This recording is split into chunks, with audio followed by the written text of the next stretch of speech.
As we struggled with carrying forward our new mission of the Golden Rule education into schools and the community, due to lack of funding, the idea came to have the Golden Rule license plate that would go through our state's motor vehicle license plate department. So with several years of hard work, these were the steps that we accomplished. Getting the approval first, and then getting the license plate designed, and then getting the license plate design approved, which was more interesting than I thought it would be. And then we had to raise $32,000 to get the license plates created. In November of 2007, we finally accomplished a Golden Rule license plate that says, "Live the Golden Rule." For our organization, it was a traveling billboard reminder to other drivers to treat others with more kindness rather than road rage. It also brought us a steady stream of income because we get over half of the proceeds from the sale of the plates. So this has helped us to develop what we call our AGREE program for Arizona schools. That stands for Arizona Golden Rule Educational Experiences. And you'll hear more about that in just a little bit.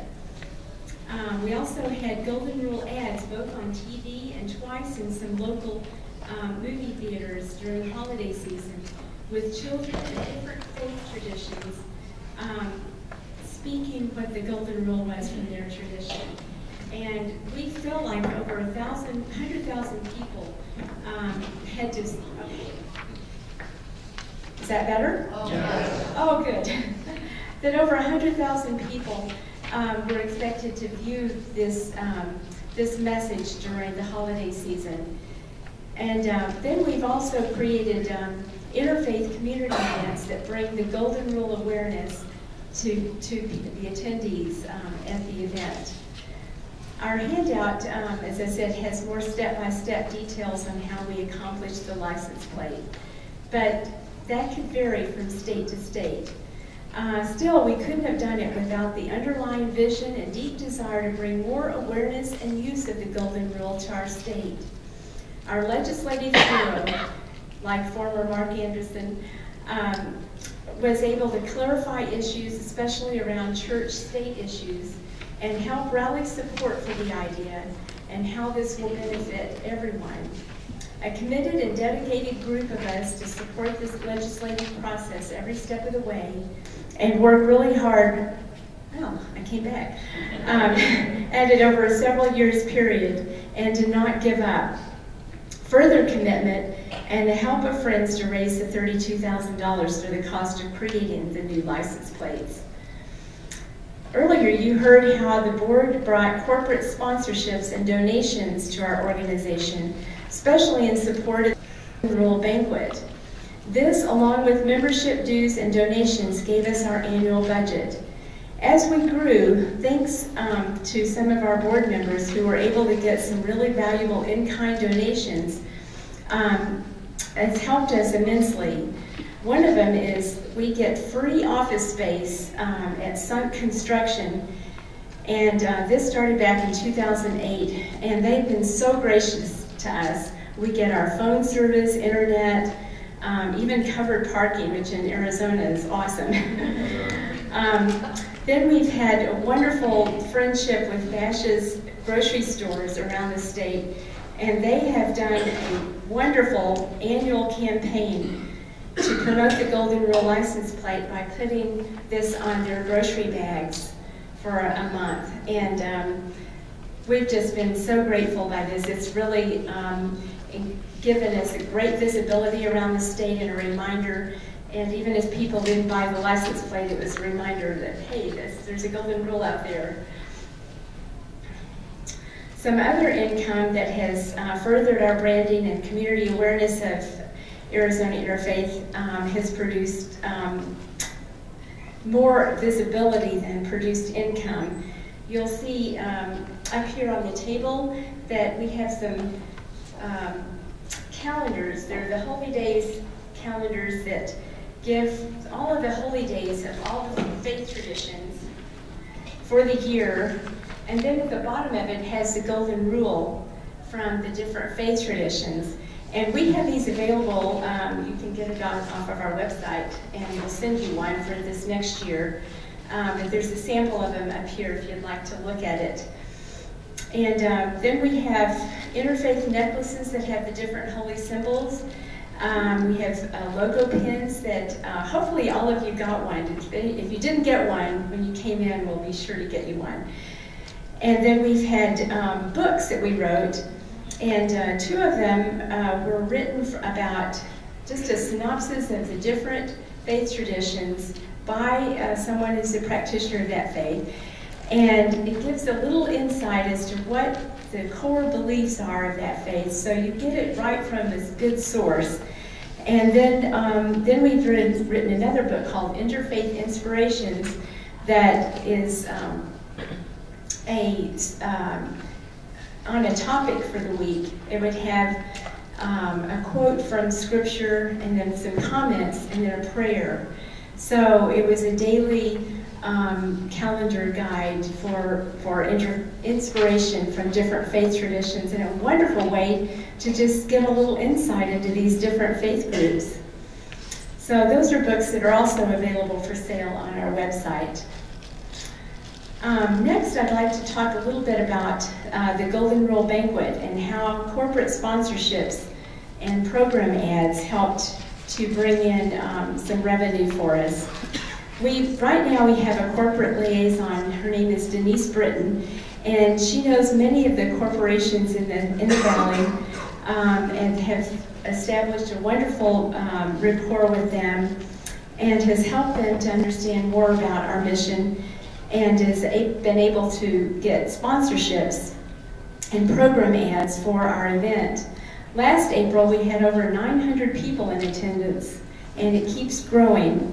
This is a critical piece in growing our organization, as well as inspiring more and more of the community to join us in Golden Rule awareness and use. By giving a sponsorship, they have a table or sometimes several tables at the event where people can attend. And sometimes Denise would bring people that she's getting to know that would like to just see the event to come and get to experience it. So that's a little bit in a nutshell of what we've been doing. And Honora Norton is not able to be here today. She had a wonderful handout that you'll have amongst your handouts about stewardship. And she has written a book about it. And just in a nutshell, some of the 4 pillars of stewardship that she has mentioned is hospitality. Each board meeting and every event includes an element of hospitality, from sharing a meal together to overall fellowship. Prayer. Prayer is a key component and shared in many forms. Formation. We offer lots of education through our events, website, books, and materials. And service. There's so many opportunities for members and supporters to give of their time, talent, and resources. So you'll see the complete information there in her handout. Thank you very much.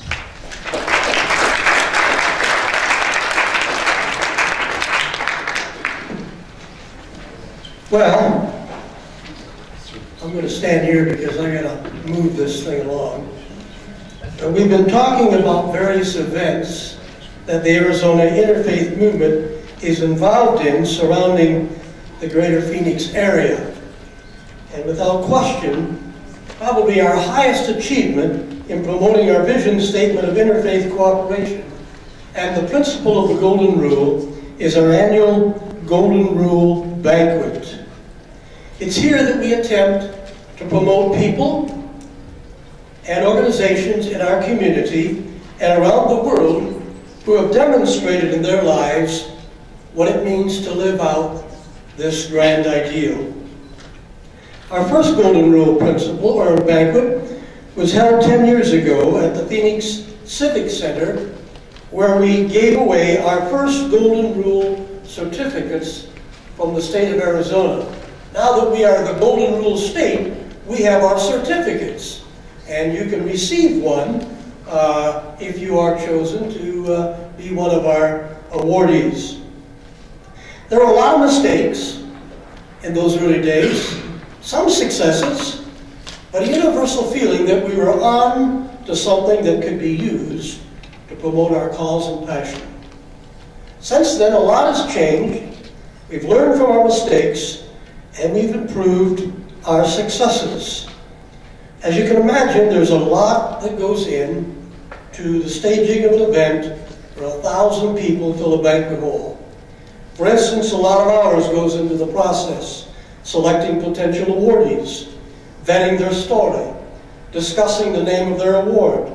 Then there's the decorations, the food selection, the selling of the tables, advertisement, video production of each honoree's story, and of course the printing of programs, just to name a few. And because we're a large community, we have a number of sports stars who have been great benefactors in the past. And it's been our great delight to feature some of these men and women on numerous occasions, such as Steve Young, Kurt Warner, Larry Fitzgerald, and Jerry Colangelo. Our most prestigious award is called the Darrell Anderson Award, after a local businessman who was instrumental in convincing one of our local municipalities to be called a Golden Rule City, long before we became the Golden Rule State. This award is given to local businessmen and women. Local businessmen. We're having trouble with our system here. So on the night of the event, you'll see 1 hour prior to the banquet, our guests begin to arrive, and they're greeted by tables displaying various faith groups. They're invited to ask questions, take literature, and learn more about other belief systems. At the appointed time, chauffeur is sounded, and we're all invited into the banquet hall. That first impression, when one walks into the hall, is really beautiful to behold. Here's a picture of what I mean. Decorated, beautiful. It's a wonderful sight as you walk in there. There have been many outstanding awardees over the years, but so that you can just get a small sample of what it feels and looks like to be at one of our Golden Rule banquets, here's a short video that introduces one of our awardees in the year 2013. It may be arguable, but I think I've got the best job in the world, because every morning I get a chance to talk to some of the most interesting people in the world on Channel 13, on the morning scramble later in the day on KTAR radio. But I will tell you that whether it's sports or politics or any other subject, I don't know that I have run into a more inspirational story than this one. Our next group of honorees really gives me hope personally for the future, and I hope they continue to inspire their generation. Please, please pay very close attention.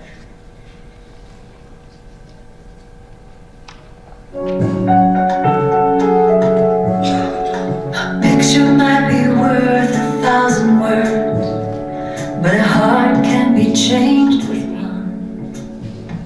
It's homecoming at Queen Creek High School, and Shy Johnson is there rooting on her boys. Unfortunately, that was not always the case for Shy.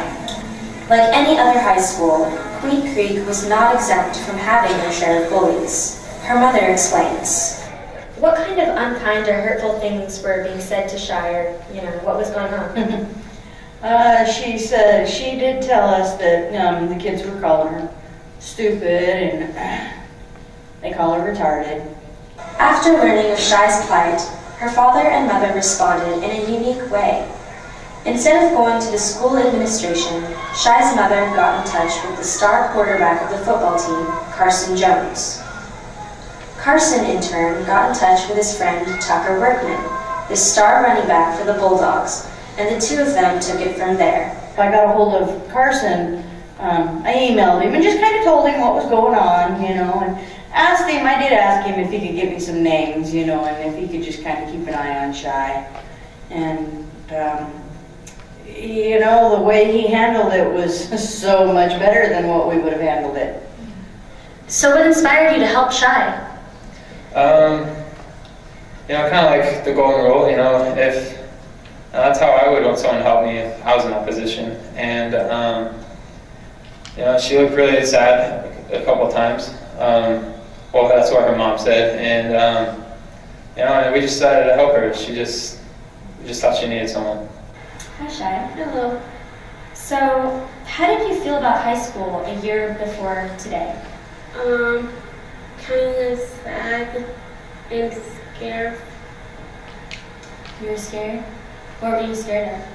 The people throwing trash and looking at me. Oh my gosh, yeah. So, how did you deal with bullies before Carson stepped up to help you? He's been playing his friend Tucker, and Tucker playing on sit with them for lunch.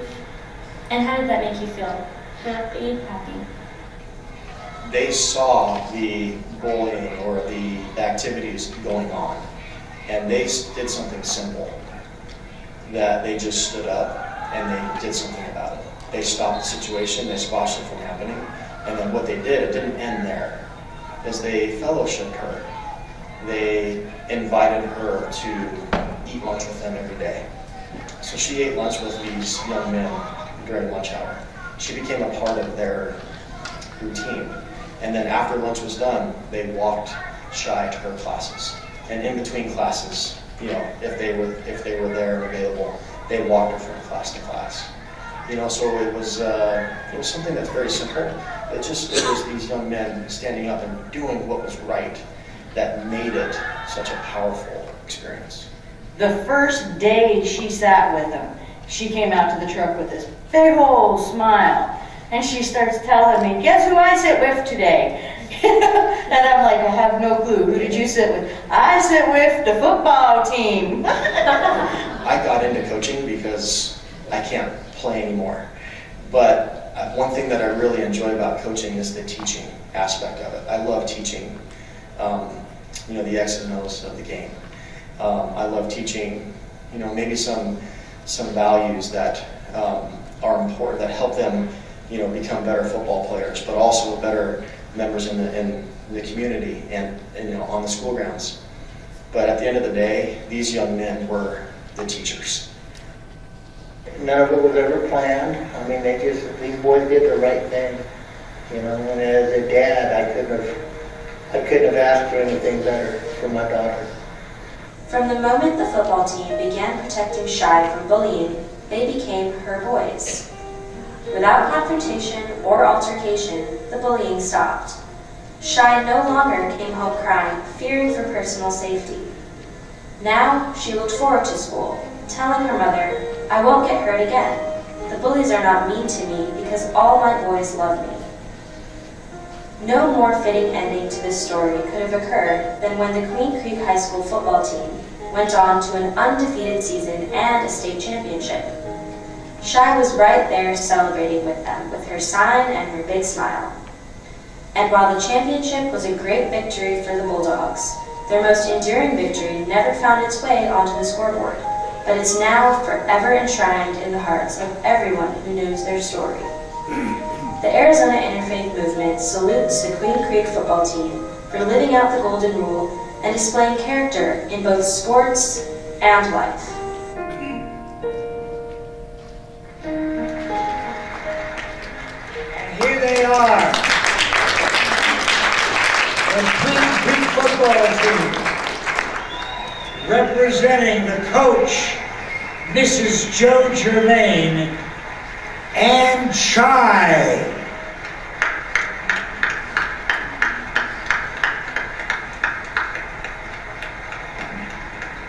60 football players standing around what an amazing scene. I challenge you to come to one of our banquets. I miss my voice. Because she was helping. It's just not liking him.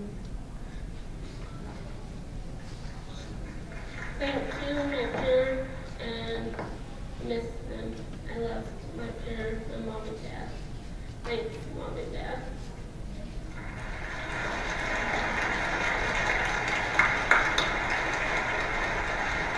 And so I challenge you to come to one of our banquets and not sometime during that banquet cry just a little bit. We have lots of these kinds of stories, wonderful stories, stories of people just like you and me who have found a way to live out the golden rule of their life. And that's why we love to honor them. We love to place them because they never get on the television, they never get in the newspapers, but we have the opportunity, the Arizona Interfaith Movement, of sharing their life story with hundreds and thousands of people across our state. And it's a wonderful joy. So if you'd like to know more about it, see me afterwards. We'll be happy to tell you.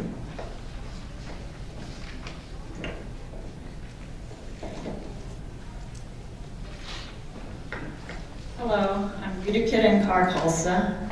I participated with a delegation of the Arizona Interfaith Movement, which attended the Parliament in Barcelona in 2004, where lunga was served at lunchtime each day. That service was one of the highlights of the event for many people. Upon our return, Dr. Paul Eppinger asked us how we could create a similar experience in Phoenix. And so the current version of Experience Interfaith was born. The practice of serving a common meal to all has been an essential part of the Sikh way of life from the very beginning. The simple act, I'm passing the microphone. The simple act of having people big energy. The simple act of having people sit side by side in the longer lines, eating food and fellowship together, has the same impact now that it had then. It breaks down the barriers that keep people apart from each other. By serving longer to all the participants of Experience Interfaith, we establish common ground. Now Dr. Jaswant Singh Sachdev will share with us how the longer at Experience Interfaith is provided.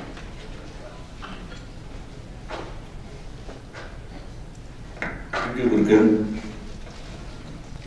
Being on the Arizona Interfaith Movement as a board member, Sikh board member, I take it upon myself to start contacting different Sikh-owned Indian restaurant in the valley about 6 months prior to the event of Experience Interfaith. Each Sikh-owned Indian restaurant is asked to prepare one dish for that evening, which they very graciously agree to do. Then these dishes, which basically are vegetarian, freshly prepared dishes, include vegetables, salt, lentils, salad, rice, biryani, naan, and raita. Each restaurant delivers fresh hot food in large sealed containers just before the dinner time. This strategy is in keeping with Arizona Interfaith Movement to solicit in-kind donation from businesses that support its mission. All the participants are respectfully requested to take their shoes off, much like what you saw here all day in the langar, in keeping with Sikh tradition of serving langar in a sacred environment. And then they are guided to sit down in rows on the mats spread on the floor. Interfaith prayers are performed by few young children, each belonging to different faith. Meals are then distributed by the Sikh volunteers in stainless steel buckets, going down the rows exactly the way langar is served after any Sikh service, while the Sikh music plays on the background. This allows people to meet with one another and experience a shared humanity. Thank you. Next person.